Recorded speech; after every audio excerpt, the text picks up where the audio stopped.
Hey, I'm Kenneth Wajda. I'm a professional photographer here in Colorado. Welcome to another one of my photo chats. So today I want to talk about knowing when to say no.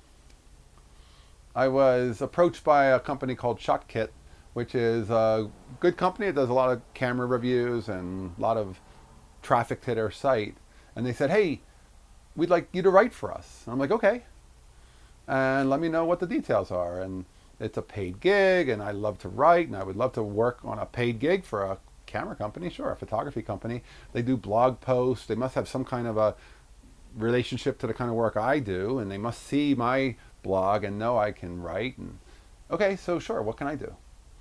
And then they get back to me and they send me a list of 10 topics.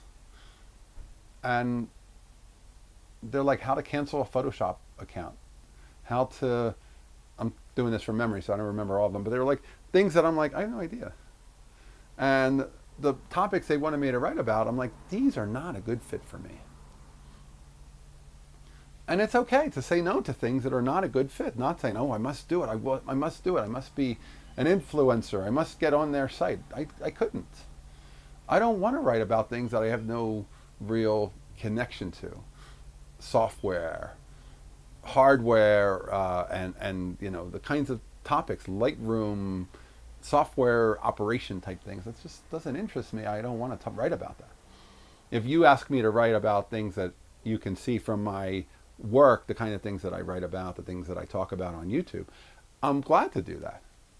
And if anybody is looking for a writer, sure, I'd be glad to talk to you about what I can write for you. But I don't want to write for you topics that I can't get behind, that I don't feel passion for. And the list of suggested possible topics that they sent me, I was like, they said, how many of these would you feel comfortable with? I said, none. I said, no offense. It's like, it's just not me. And there's a time to say no to things. There's a time to say, I want to do the things that make me true to me, not I will do anything anybody asks me. And I could have researched all that software. I could have looked into some of those other topics. Why? Why would I do that? And why are we not advancing our careers based on who we are, doing the work we love, doing the kinds of things that matter to us? Because that's the stuff we'll be passionate about. That's the kind of stuff that we'll do well because we love that stuff. And if we try to write about or talk about, make videos about things we don't care about, you know, if I were talking about Lightroom presets on this, it's like you would be like, what the hell are you doing? And I would be saying the same thing to myself. I don't know. But I've heard people say, oh, I do Lightroom presets because I make so much money with those. And I've never been one to say, what can I make money with to make videos? Like this YouTube, I think I make $35 a month now. I don't know why the numbers keep going down, but they do. And I'm making $35 a month. So I'm certainly not making bank with my YouTubes. I'm doing it because I love it.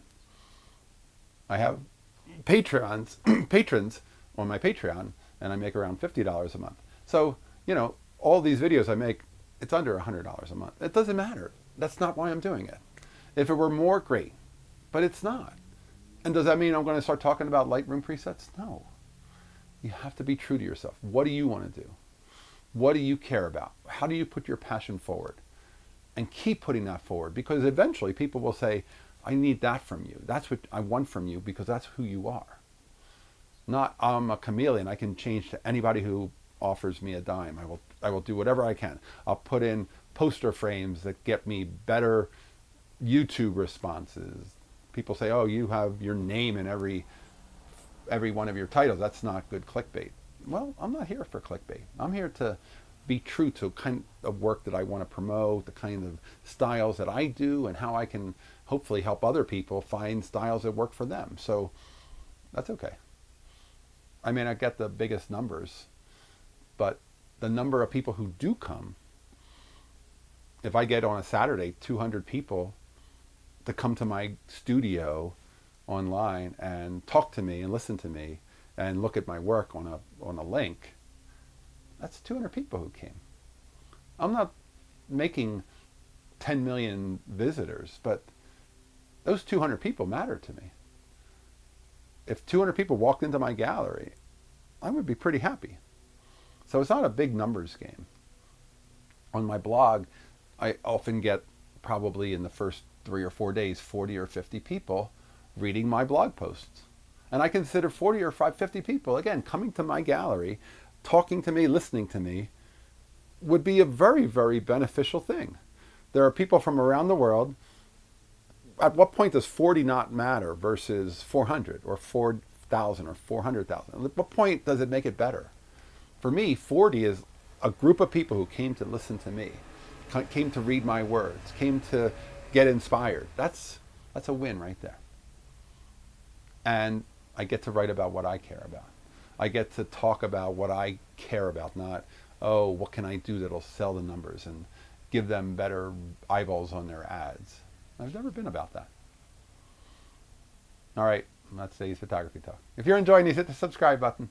If you can support, please hit the Patreon. I appreciate all my supporters. I will be back next time and we'll talk more photography. As always, here's the good light.